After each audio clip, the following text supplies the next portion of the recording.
Yo les trashers. Ok, Pokémon Go c'est le premier jeu Pokémon à sortir sur téléphone et c'est juste la folie.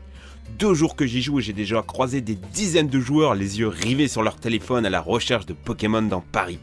Le principe est simple, tu dois te balader dans la vraie vie, capturer et combattre de nouveaux Pokémon tout en découvrant les secrets de ta ville. Par exemple, à la Tour Eiffel, il y a une arène. À la jolie plaque commémorative en bas de chez moi, un Pokéstop. La carte est remplie de milliers de points à explorer et c'est juste l'outil parfait pour visiter une ville. Bref, ça cartonne et la presse en parle presque tous les jours. Un homme qui joue à Pokémon Go pendant l'accouchement de sa femme, un commissariat pris d'assaut par les Pokéfans, une fille qui trouvait un cadavre en cherchant des Pokémon aquatiques dans une rivière, ou un gang qui braquait des enfants qui cherchaient des Pokémon dans leur quartier. Phew. Et tout ça pour un jeu même pas encore disponible. Je vous explique ça en fin de vidéo, comment télécharger, tout ça. Mais pour l'instant, je vous propose de découvrir 15 astuces et secrets pour devenir un joueur surpuissant sur Pokémon Go. Avoir Pikachu en starter. Au début du jeu, on vous propose de choisir parmi les 3 starters habituels. Ignorez-les et marchez au loin jusqu'à ce que Pikachu apparaisse. C'est un Pokémon très rare, donc c'est plutôt un bon plan de commencer avec lui. Trouvez des Pokémon rares. Il faut marcher, beaucoup marcher, mais pas n'importe où. Dans les grandes villes, vous trouverez beaucoup de Rattata ou Roucoule, comme dans la vraie vie. Mais dans la nature, c'est la folie. Alors pas de panique pour ceux qui habitent une jungle de béton, pas besoin de voyager en Amazonie. Il vous suffit juste de vous balader dans les parcs ou près des points d'eau. Ce sont des lieux riches en Pokémon rares. En regardant votre carte, vous remarquez aussi des petites feuilles vertes apparaître parfois au loin sur les cartes. Sachez que ce sont des lieux à haute concentration de Pokémon. Vous pouvez aussi chasser les Pokémon rares en vous servant du radar en bas à droite de l'écran. Cliquez dessus et choisissez les Pokémon que vous n'avez pas encore. Le nombre de pattes en dessous vous indique la distance à laquelle ils sont. Une patte c'est genre 10 mètres. 3 pas c'est moins d'une centaine de mètres.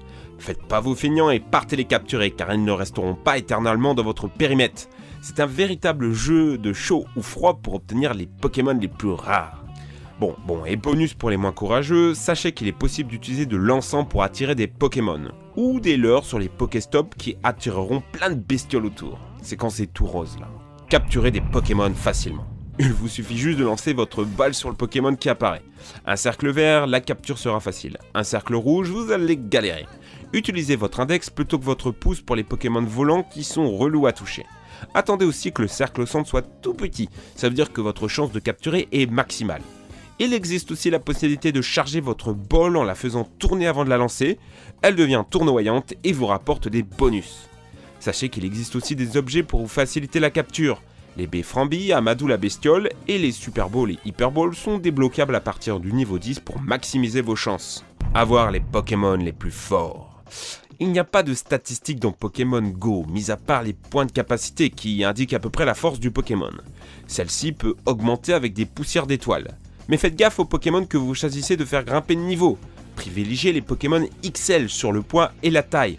C'est indiqué par une petite icône verte à côté. Ils semblent plus forts. Faites aussi attention aux sets d'attaque. Il y en a 2 mais on ne peut pas les changer. Essayez d'avoir des Pokémon avec des attaques fortes et un type qui vous plaît dès le début. Personnellement, j'ai remarqué que la plupart des Pokémon forts des autres joueurs étaient soit au Carnage, Nosferapti ou Ratatac. Et c'est normal. Pour faire grimper de niveau ou faire évoluer votre bestiole, il vous faut des pierres de sa propre lignée évolutive que vous gagnez en capturant des Pokémon de la même espèce. Vous n'avez pas compris? Je m'explique. Si vous voulez faire évoluer un Roucoule en Roucoups, il vous faut capturer 3 autres Roucoules. En effet, vous avez besoin de 12 pierres. Vous en gagnez 3 en capturant un Roucoule et 1 en donnant un Roucoule au professeur. En le relâchant quoi. Autant vous dire que pour faire évoluer votre starter, vous allez galérer. Pour faire évoluer un Magikarp en Léviator, c'est ainsi plus de 100 Magikarp qu'il faudra capturer. Mon conseil est donc de capturer un max de Roucoule, de choisir le meilleur et relâcher les autres, de le faire évoluer et d'augmenter ses PC jusqu'au niveau maximal. Ainsi, vous gagnerez facilement les arènes et obtiendrez plus de poussière, donc plus d'évolution. Et après, vous choisissez un Pokémon qui vous plaît, évidemment. Gagner un max d'expérience. Tout rapporte de l'expérience dans Pokémon Go. Visiter un Pokéstop, réussir un joli lancer de Pokéball ou capturer un Pokémon, même déjà obtenu.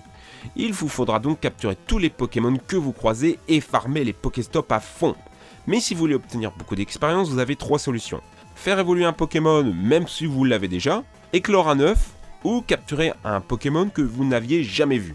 Ces 3 choses rapportent le plus d'expérience. Augmenter son niveau de dresseur est plutôt un bon plan. Vous gagnez des objets, vous débloquez des bonus, des capacités et surtout ça vous permet de rencontrer et capturer des Pokémon plus forts. faire éclore ses œufs plus rapidement. Quand vous obtenez un œuf, allez dans votre menu, choisissez Pokémon, œuf et mettez-le dans un incubateur. Vous en avez un au début, mais vous en gagnez d'autres plus tard dans le jeu, par exemple au niveau 6. Pour les faire éclore, il faut marcher 2 km pour les œufs communs et 10 km pour les œufs rares. Je vous conseille plutôt de faire éclore ces derniers car il y a de sacrées belles bestioles à choper. L'astuce pour maximiser son nombre de kilomètres, c'est de prendre le bus ou le tramway. C'est un peu de la triche, mais en tout cas c'est très efficace et vous trouverez aussi plein de Pokémon. Comment obtenir un max d'objets ? Vivre dans une grande ville avec plein de monuments est un sacré avantage. Il y a des Pokéstops partout. Pour info, sachez que les Pokéstops se régénèrent toutes les 5 minutes. Bon, par contre, niveau objet, on n'est pas très gâté. Il ne semble pas avoir d'objets ultra rares mis à part les œufs. Conquérir un max d'arènes. Quand vous passez au niveau 5, vous pouvez affronter les arènes. Vous allez devoir choisir votre clan, les jaunes, les bleus et les rouges. Est-ce que ça change quelque chose ? Pas tellement. L'idée c'est plutôt de conquérir des arènes et de les colorer à la couleur de votre clan. Mais en vrai, on sait tous que votre but sera de devenir le plus fort en solo. Cependant, vu que 90% des joueurs prennent rouge, je vous conseille de choisir bleu, au moins vos combats d'arène seront plus palpitants. Quand vous gagnez une arène, vous pouvez placer un Pokémon pour la défendre. N'hésitez pas à mettre un Pokémon de bon niveau pour la garder sous votre contrôle, car contrôler une arène, c'est rentable. On y récolte des pièces et des poussières d'étoiles tous les jours. En gérant 10 arènes, vous pourrez gagner jusqu'à 100 pièces et 5000 poussières d'étoiles par jour. Il vous suffit de cliquer sur le bouclier en haut à droite dans la boutique. Gagnez les combats facilement. Les Pokémon s'attaquent automatiquement, mais vous avez des stratégies. Vous pouvez taper avec le doigt sur le Pokémon adverse pour attaquer plus vite, ou attendre que votre barre se recharge et sortir une grosse attaque. Et vous pouvez aussi éviter les attaques en sweepant à gauche ou à droite quand vous avez le signal, vous savez les tchik. Prenez aussi en compte l'affinité de type en formant votre équipe. Le feu bat la glace aussi dans Pokémon Go. Vu que les joueurs ont beaucoup de Pokémon vol, je vous conseille la foudre à la glace. Obtenir Pyroli, Voltali et Aquali. Pas de pierre-feu, foudre ou eau. Évolue au hasard. Ceci dit, certains joueurs ont remarqué que ça dépendait plutôt des attaques de base. Évoluer avec plaquage deviendrait Voltali, avec tunnel ce serait Pyroli, et avec météore ça donnerait Aquali. Mais c'est pas confirmé. Économiser la batterie. Ok, Pokémon Go bouffe ta batterie, mais il y a des solutions. Clique sur la Pokéball, va dans les options en haut à droite et coche économiseur d'énergie. Enlève les bruitages et les musiques. Je te conseille aussi sur ton téléphone de baisser la luminosité à fond, éteindre le Wi-Fi si tu es dans la rue et retirer le Bluetooth aussi. La meilleure solution reste cependant de se balader avec un chargeur iPhone supplémentaire. Ça permet de tenir des heures et ce n'est pas très cher. Personnellement, j'utilise celui-ci. Pas cher, efficace. Je vous laisse un lien dans la description. Il y a de quoi jouer des heures dans la rue et ça me paraît indispensable. Comment se connecter à tous les coups ? Les serveurs saturent et souvent votre jeu se bloque pendant le chargement. Pas de panique, vous n'êtes pas banni, rien. Relancez juste l'application. Pareil au moment de vous inscrire. Oubliez le club Pokémon, c'est saturé. Préférez la connexion Google. Mais dans ces cas, faites attention à utiliser un compte sans double validation ou un mot de passe trop relou, car on vous le redemandera assez souvent. Comment hacker le jeu ? Des petits malins ont déjà trouvé des techniques pour hacker Pokémon Go. Pas les Pokémon capturés car c'est vérifié depuis leur serveur, mais en simulant le GPS de leur téléphone. Ainsi, ils peuvent se déplacer sur la carte sans marcher. Bon, par contre, on vous le déconseille car si vous faites choper, vous êtes banni à vie. Bien joué à Pokémon Go. Jouer à Pokémon n'est pas sans risque. Découvrir des cadavres, se faire raqueter, les insolations solaires, les crottes de chat ou les accidents avec des voitures. C'est le lot et la dure vie d'un joueur de Pokémon Go. Levez les yeux au ciel, pas besoin de rester rivé sur votre téléphone. Une vibration vous avertit quand un Pokémon apparaît. Pour vos parties de chasse, prévoyez de bonnes chaussures, une bouteille d'eau, un bon forfait 4G et une recharge de batterie, ainsi qu'une chaînette de smartphone, histoire de ne pas vous faire voler votre portable à l'arrache. Paris, ville de tous les dangers. Rencontrez d'autres joueurs.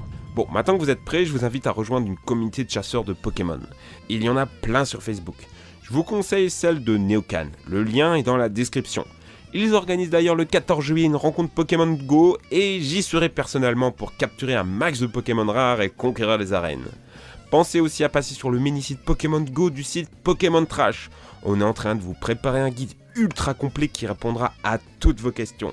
Comment installer Pokémon Go ? Ok, tout ceci vous a donné envie de vous lancer dans Pokémon Go sur votre iPhone ou Android ? RIP Windows Phone ? Mauvaise nouvelle, il n'est pas encore disponible sur les stores français. La faute au serveur saturé dans le monde. Mais pas de panique, vous pouvez quand même jouer dans votre pays. Allez voir dans la description, j'ai écrit un article sur Pokémon Trash. C'est simple et sécurisé. Bonne installation, bon jeu, racontez-moi vos anecdotes Pokémon Go en commentaire et n'hésitez pas à m'envoyer vos captures d'écran rigolotes de Pokémon Go sur le hashtag Twitter Pokémon Go Wrong. J'ai hâte de lire ça. D'ici là les amis, je retourne dehors. Merci à tous, ciao!